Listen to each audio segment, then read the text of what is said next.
First time here, so please be nice to me.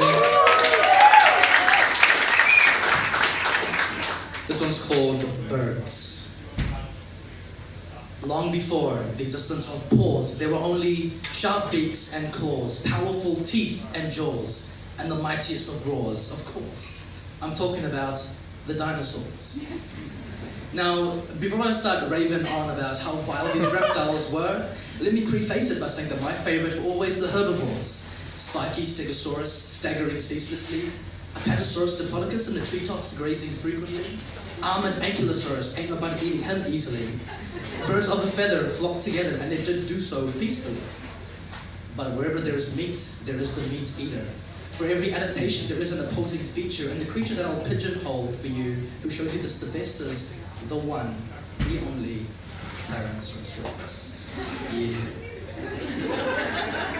Considered the king of all lizards, that's how it got its name. Predacious during the Cretaceous, most famous it became. Unrivaled, unchallenged, unflinching, unashamed, and then Triceratops showed up and says, yo, two can play this game. And then both of them lost. Out of the void, as the crow flies, an asteroid by surprise impacted and destroyed nearly all lives. The meteor passed through the blue, and even with the bird's eye view, most could not duck out of the waves, true. Debris hurled up into the air, the carnivores finally feeling fair. Volcanoes erupted, the sun's rays disrupted from entering the atmosphere. Huffing and puffing, the sheer loss of breath as all the dinosaurs goose-stepped to death. I'm thinking, wait. But we can. But we must remember that they ruled the world long before we ever did.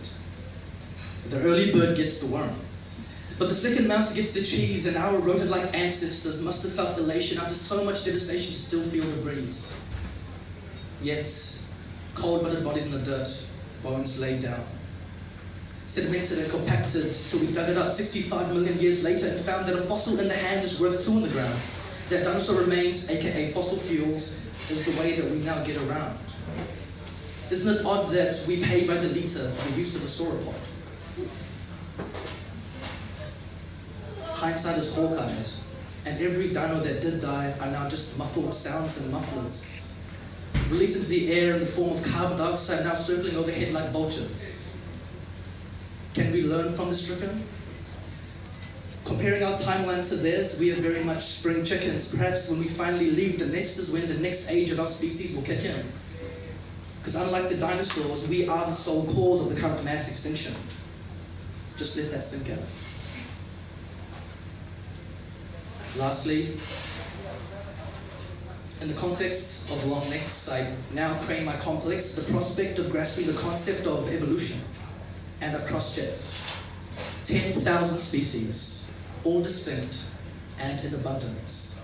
Those ancient beings, those dinosaurs, they still live among us, singing songs sung for millions of years gone by. They may not rule the earth anymore, but they do rule the sky. Kick out.